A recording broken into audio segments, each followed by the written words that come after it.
দীপাবলির পর দিল্লিতে বায়ু দূষণের মাত্রা ঊর্ধ্বমুখী। লাল সতর্কতা জারি সেন্ট্রাল পলিউশন বোর্ডের। গতকাল বায়ু দূষণের মাত্রা ছিল ৩৫১। দীপাবলির পর দিল্লিতে বায়ু দূষণের মাত্রা ঊর্ধ্বমুখী এবং এর আগে আমরা দেখেছিলাম যে ইন্ডিয়া গেটে সবথেকে বেশি বায়ু দূষণের তালিকায় দিল্লিতে এই ইন্ডিয়া গেট। লাল সতর্কতা জারি সেন্ট্রাল পলিউশন বোর্ডের। বায়ু দূষণের মাত্রা ৩৫১ ছিল গতকাল। দীপাবলির পর দিল্লিতে বায়ু দূষণের মাত্রা ঊর্ধ্বমুখী। লাল সতর্কতা জারি সেন্ট্রাল পলিউশন বোর্ডের। গতকাল বায়ু দূষণের মাত্রা ছিল ৩৫১।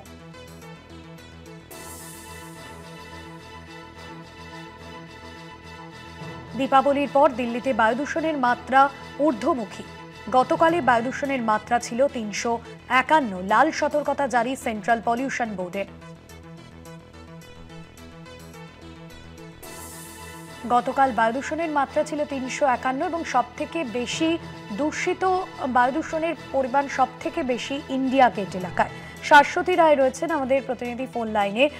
শাশ্বতী, এখনো পর্যন্ত দিল্লিতে যে বায়ু দূষণের মাত্রা দীপাবলির পর ঊর্ধ্বমুখী, এখনো পর্যন্ত কি জানা যাচ্ছে বায়ু দূষণের মাত্রা নিয়ে?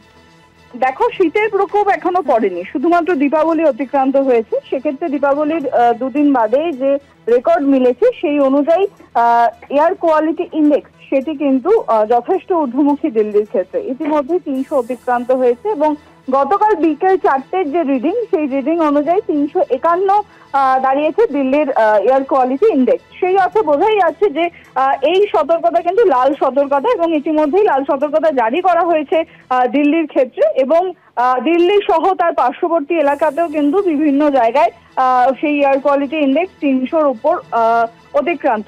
অর্থাৎ বোঝাই যাচ্ছে যে ইতিমধ্যেই যে এয়ার পলিউশনের পরিমাণ বৃদ্ধি পেয়েছে সেই পরিমাণ কিন্তু আরো হাতের বাইরে চলে যাবে যতক্ষণ শীত পড়তে আরম্ভ করবে। ইতিমধ্যেই ঘন কুয়াশায় ঢেকেছে ইন্ডিয়া গেট চত্বর এবং দিল্লির একাধিক জায়গায় কিন্তু সকাল থেকেই কুয়াশাবৃত এবং সেটি কুয়াশা নয়, সম্পূর্ণভাবে ধোঁয়াশাবৃত বলা যায় এবং এই পরিস্থিতি কিন্তু বজায় থাকবে আগামী বেশ কয়েকদিন।